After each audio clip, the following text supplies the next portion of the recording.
We're in peak holiday season right across Europe. Millions of people travelling across the continent to soak up some sunshine and culture. But it's not all fun in the sun. There are growing concerns in the United Kingdom and abroad about the impact of too many tourists on things like nature, housing and local communities. If tourism does need to be tamed, the next question is, well, how? Tourism taxes? Holiday home regulation? Not exactly words that immediately come to mind when you think vacation. But holidays do seem to be becoming more serious business. Our reporter Ellen Morgan explains. Barcelona, Venice, and now Scotland's Aberdeen. 3 destinations, one thing in common: they're all taxing tourists. Aberdeen's just approved the most expensive tourist tax in the UK, meaning visitors will pay an extra 7% of the base room rate on top of accommodation. It'll supposedly generate £6.8 million that'll be reinvested in the city's tourism sector. But not everyone's convinced it's a good move. The last thing the industry needs in the UK is more taxes. Our consumers and our businesses are already one of the most highly taxed in the whole of the world. Out of 141 countries, we rank 139th for price competitiveness, and a tourism tax or a visitor or bed levy will only add to the cost of doing business, to the price that a consumer pays, and it will have a deterrent effect on them visiting the UK. The decision follows a summer of anti-tourism sentiment that swept Europe, with locals taking to the streets to protest overcrowding in cities, soaring house prices, and the damage mass tourism can do to natural landscapes. But curbing tourism is no easy task, with recent years seeing record numbers of visitors to Europe. France attracted 100 million tourists in 2024, making it the most visited country globally. Spain recorded 94 million visitors, its highest number since 2010. Not far behind was Italy, with 57 million, followed by Turkey and the United Kingdom. But locals' anger reaching a fever pitch means many countries are now taking a stand. Spain will ban all short-term tourist rentals in Barcelona by 2028. Greece has capped the number of people who can visit the famed Acropolis to 20,000 per day. Italy is considering hiking its tourist tax to €25 a night in popular destinations, and in some villages could fine people up to €275 if they spend too long taking selfies. In the UK, politicians from across the political divide have put forward an Airbnb bill, which would regulate the number of holiday homes in popular areas like Cornwall. My Airbnb bill is designed to introduce some regulations to make sure we have quality accommodation which is safe and regulated, and it's essentially to introduce the requirement for planning permission when a second home is turned into a business, a holiday let, in exactly the same way as lots of other businesses have to apply for planning. If you were to apply for your home to be turned into a business, you'd need planning permission. So it's very simple, and it's in line with the other planning regulations that we have in this country, and I think it would go a long way to improving the available housing stock for our residents. With more visitors drawn to its cities and beaches, Europe now stands at a crossroads, welcoming the world while fighting to protect what makes it unique. Well, one of the places in Europe fed up with tourists in their town is Palma, on the island of Mallorca. We caught up with Julia Izern, spokesperson for Less Tourism, More Life, and our reporter began by asking her what her concerns with tourism are. So our main concerns would be, I think it's twofold. One is touristification and the other is massification. So these are big words, but basically the touristification concept is how we have changed the whole situation in Mallorca for the benefit of tourism, and that has come to the expenses of the local population. So we see this very clearly, for example, in the housing crisis. You see it in, I'm sure most of you have seen reports and articles of how people, actually workers of the tourism industries, are living in vans or in tents because they can't afford housing there. So we, for example, this is a case where we have a need to create more housing, but at the same time, all the houses that are being built in Mallorca are destined to the luxury tourism, which is basically destined to foreigners. So this is a bit of a contradiction that we have, that is reflected also in other parts of the tourism. So, for example, you see it in public services. When it comes to roads, and again, I call all the people seeing this program that have been in Mallorca, you know how the transport and you know how the roads are completely stuck during the summertime. And it's because we are a small island with limited resources, limited infrastructure, and we received, last year it was almost 19 million tourists in the whole Balearic Islands. So obviously we don't have the money, for example, to create all this infrastructure, or if we have the money, let's say, we don't have the space, because it's an island, so you literally cannot build outside of your own limits. We see the same also with the water crisis. We have water scarcity in the island, so what we see is again, it's all the time these contradictions. So we have the water destined to the hotels and to swimming pools, but we don't have water for the local community. For example, in the village where I come from, last summer and regularly, because of the water scarcity, we have limits in the amount of water that you can use, which makes sense because we come from a very water-stressed region. But why doesn't this limitation also apply to the tourists? Do you think there needs to be a minimum level of tourism to bring money into Mallorca? So it's not as much as if we don't want tourism. We need to diversify our economy. It's not that tourism will always be a part of our economy, and it's important to understand. What we need is to also create other areas. For example, invest in agriculture. Now we have that all the lands are more and more being dedicated to tourism, to build hotels. At the same time, this means that we don't grow our own products. This is for one side, and for the other side, if we prioritize one economic sector so much, what this is going to bring is we are vulnerable to situations, for example, what happened during COVID, that the doors shut down, we didn't have tourists, we don't have money. So then you have a 1 million population with no other mean of resources than the tourism. So we need to look ahead, to look for a diversification of the economy that allows us to grow not only in one area. And so how much tourism is too much tourism? What is the tipping point for people who live in places like Mallorca? I would say that's not our fight. It's about limiting tourism through all the models. So in the case of Mallorca, it's really like Mallorca is a laboratory of tourism industry. So we've been trying so many kinds, like conferences, also Magaluf, Arenal, as you know. And this is a bit of misconception that I would like to assess, because yes, of course, the tourism in Magaluf and Arenal are very loud, and yeah, morally maybe you can question it. But for example, the tourism of luxury is what now our government is trying to go. It's even worse, because who can afford to go to tourism of luxury? Very rich people. So then what? We become a destination completely anti-democratic, where people with average salaries that work the whole year in the UK cannot afford to come. Then also they consume more resources, luxury tourism. They consume, for example, they consume 8 times more water than a local, whereas the average tourist consumes only 4 times more water than a local. So we see how this will be the way that the governments are going to reply to us, to these protests that we're doing now. What are the most important things that the Spanish and Mallorcan governments can do?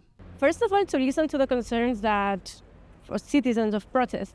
We're not concerning for any reason. Like, there's always a reason behind, and what they're trying to do now is just to reduce it to the absurdity, our concerns.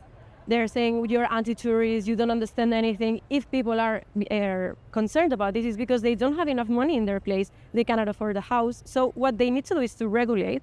They need, for example, to diversify the economy, to invest in even startups, to invest in agriculture, and to regulate also the housing crisis, which is, as you already know. Well, could raising the tourist tax be a way to go? So we've already had a tourism tax in Mallorca for 20 years, and in some sense it's good because it brings money directly to the public funding, but it doesn't stop the tourists to come. Because imagine if you spend 300 euros for your trip to Mallorca and then you spend, 20 euros in a tax. That's not really gonna make you say, I will not go. So that's an option to bring funds, but it's not really a solution against the massification and touristification that we're suffering. Joining me now for more on this is travel expert and journalist Lisa Francesca Nand, former Tourism Minister John Whittingdale and former chairman of the Association of British Travel Agents, Noel Josephides. Welcome to Westminster Watch. Sir John, I'm going to start with you, if I may. As a former Secretary of State, you were responsible for tourism. Pretty simple question. Is tourism a good or a bad force? It's definitely a good. I mean, I, like everybody else, I suspect, listening, is also a tourist. And I'm going to Italy next week and I'm looking forward to it. We all enjoy tourism, but more importantly, as a former representative in government for tourism, it is hugely important as an economic contributor.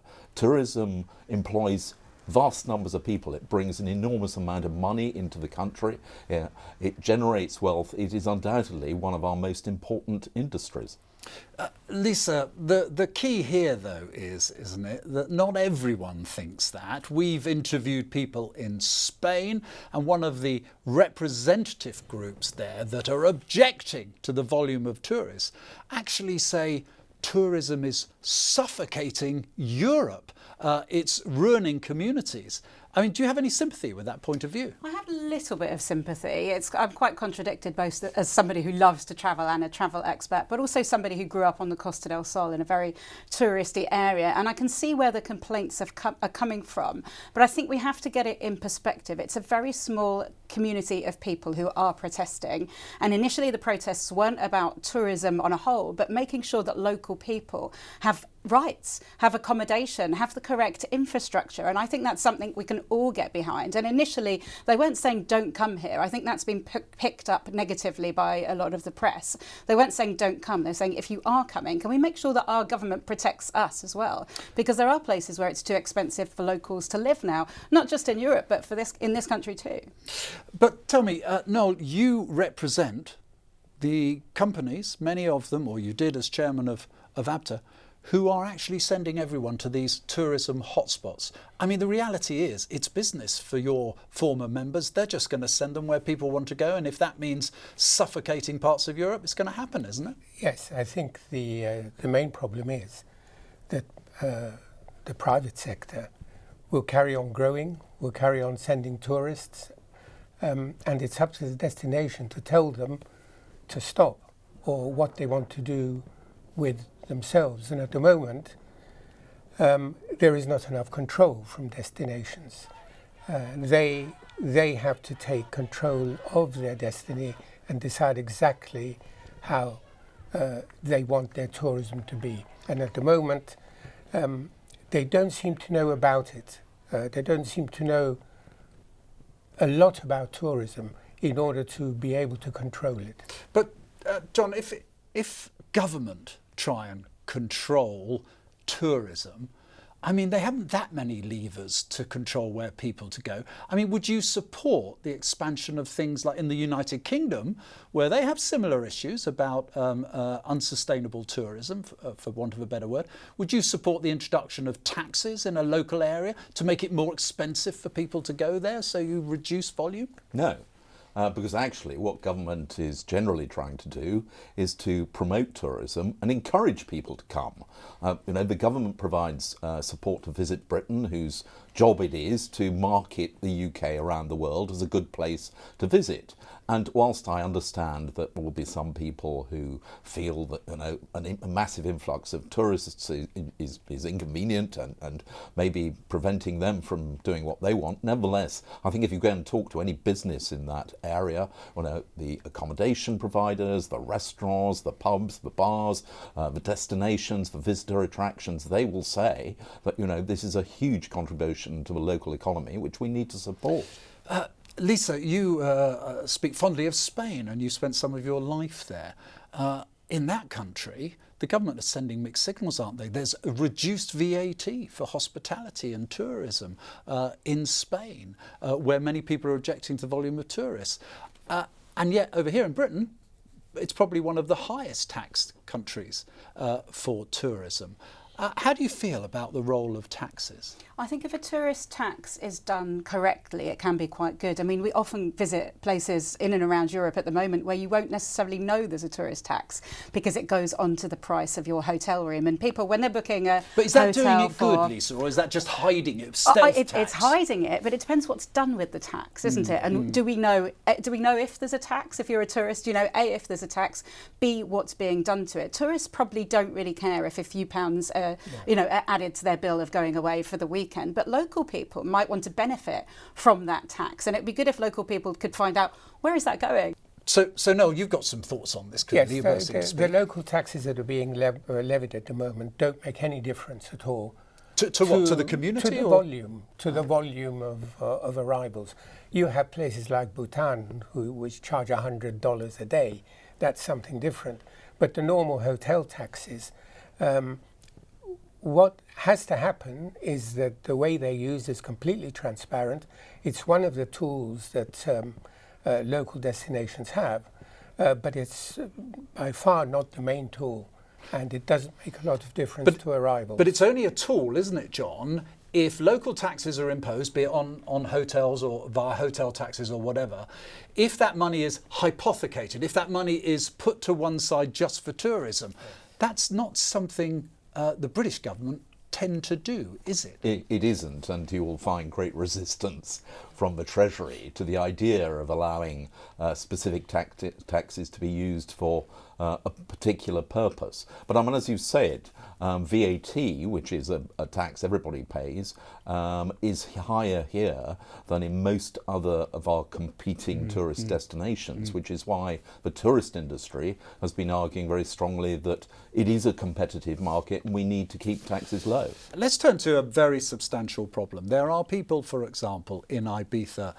Lisa, who are working in the industry, but they are living in tents. I'm talking about housing, with more and more rooms unavailable to local people, more and more homes unavailable to local people, Airbnb growing at a huge pace.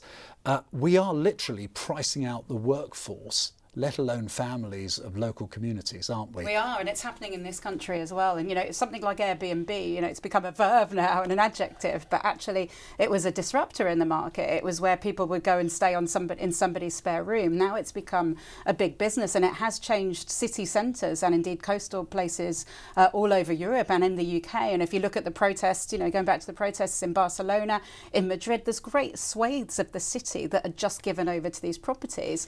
Local wages for people working in tourism are not high. They're on average about €1,000 a month for somebody working in a resort on the Costa del Sol. But that's the vicious circle, isn't it? People want cheap holidays, but actually, shouldn't we be saying pay more and pay the people who work in that industry more? Well, yes. And the problem with Airbnb and with a lot of these movements, they happen very, very quickly because Airbnb is only about 15 years old. And we warned governments that this was a growing trend, but of course initially they're welcomed because it gives revenue to the local people who have a house to let or a room to let.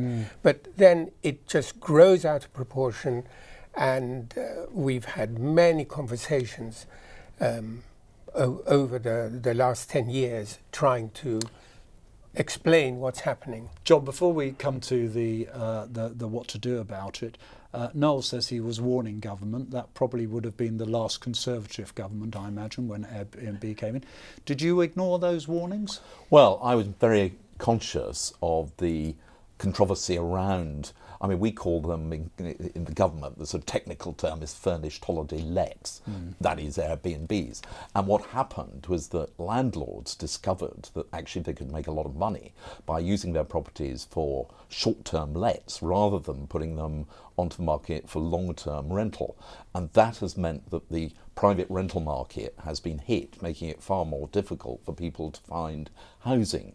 That is a problem, which is why the government that I was a member of, and actually continuing under this government, they are looking at the way in which those lets are taxed and regulated to try and ensure there isn't this perverse incentive which is driving landlords to let their properties through Airbnb and other platforms rather than having long-term tenants. And of course what you get now is that there's a knee-jerk reaction.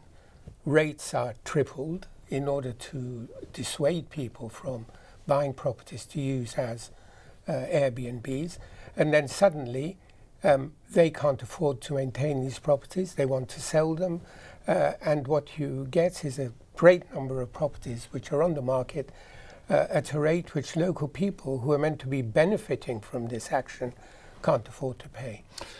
Lisa, when it comes to this question of the Airbnbs particularly, the reality is there's an awful lot of people who 10, 15 years ago who would have bought a home, decided to rent it out as part of their future pension plans. They're not major conglomerates, and they would continue to do that under Airbnb. Now, they have a bit of a windfall with tourism, but the reality isn't over-regulation, whilst it might hurt some of these people, it's also going to cut supply, isn't it? Yes, absolutely, and it's cyclical, and I think you can directly trace the journey from Airbnb to high rents for long-term lets and landlords selling up. And let's not forget that we actually do need landlords in the private rental sector. We don't want them all, selling up.